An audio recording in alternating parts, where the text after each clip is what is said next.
Hey Jack, Professor Oz here in Taos, New Mexico, in an undisclosed location with a fascinating piece of Anasazi artwork, as they call it, petroglyphs. As you can see, I'm going to back off a little bit. You can see what looks like two large beings and two smaller ones, along with a big footprint chiseled into the rock. Now, my friend Thom Powell and myself believe that it possibly could be depictions of Bigfoot, which have been seen in this area before. And if you go along with the fact that the Anasazi might have possibly had UFO connections, then this makes, and along with Bigfoot, then this even makes more sense, because we have two Bigfoot here and two people, and this is not erosion in the rock.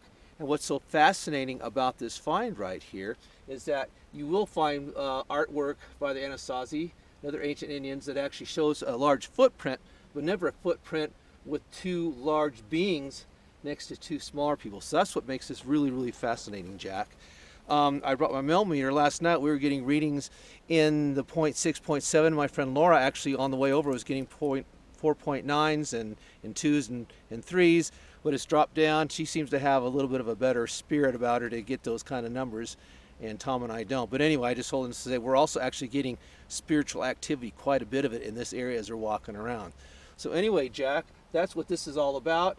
I think it's pretty cool. It kind of backs up some of our theories that possibly the Anasazi had UFO connections, as well as the fact that there have been Bigfoot in this area and they still may be frequenting this area. Anyway, for the bulk of my time here, I'm going to turn over to my good friend Thom Powell, an author who's got 3 books out and a very much a specialist on this area. So I want to turn it over to Tom. So come on over, Tom.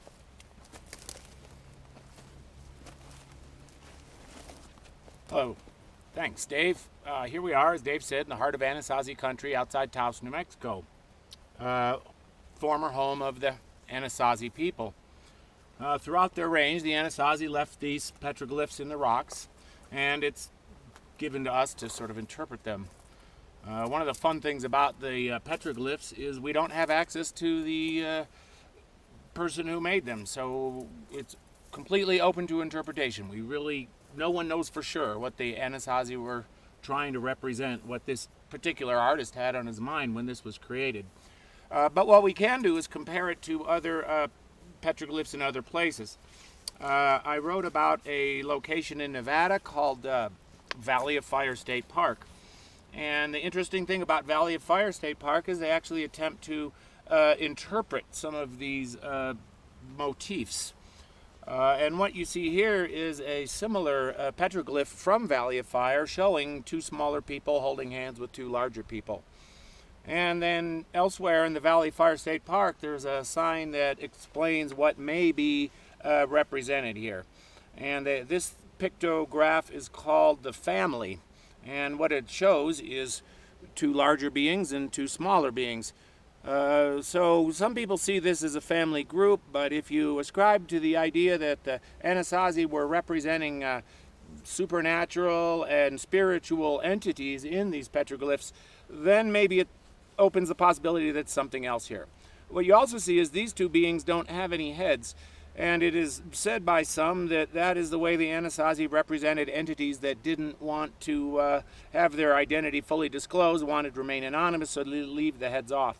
But what you see here is 2 bigger beings and 2 smaller beings, which we think is the same thing that's represented here. Bigger being, 2 smaller beings. And they're showing this proximity, which seems to show some sort of companionship, some sort of connection.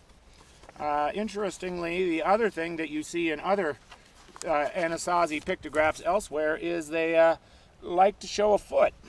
And so here it is. Here's an opportunity for us to come in and sort of interpret the pictograph based on our own point of view. So David and I, being Sasquatch folk, we come in here and we immediately see this foot, and we see a representation of a Sasquatch. If you were a podiatrist, maybe you would see something else completely.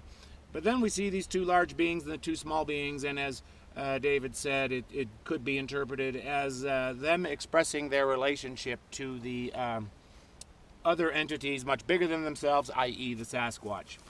The other thing that this petroglyph shows, which I've never seen anywhere else, is not just this etching into what's called the desert varnish, this mineralized coating that you find on the rocks. But here they've actually penetrated into the rock facies really quite deeply. It's probably an inch deep right there, and here it's at least a ½ inch. That's a lot of work to chisel that shape into the rock. And what we feel it shows is this expression of this large foot, and then the large beings and the small beings. And so put it all together, and one interpretation could be that they're expressing their partnership, their close connection to these larger beings, which we interpret to be the Sasquatch. So fascinating here for that reason, but especially because you see something that you'd be hard pressed to find in any other panel, which is what this is called. And in this panel you have this really deep footprint, a lot of effort, something really, really important is being expressed here in our view. So fun stuff. You can look at this and interpret it completely differently, but hey, that's what we see. Thanks for watching. Thank you very much, Tom, for being a very special guest on my show. We're looking forward to putting this out as a separate entity on itself, as well as part of my Taos ghost house experience. So all I got to say, guys, is keep it clean, do your homework, and don't give your teacher any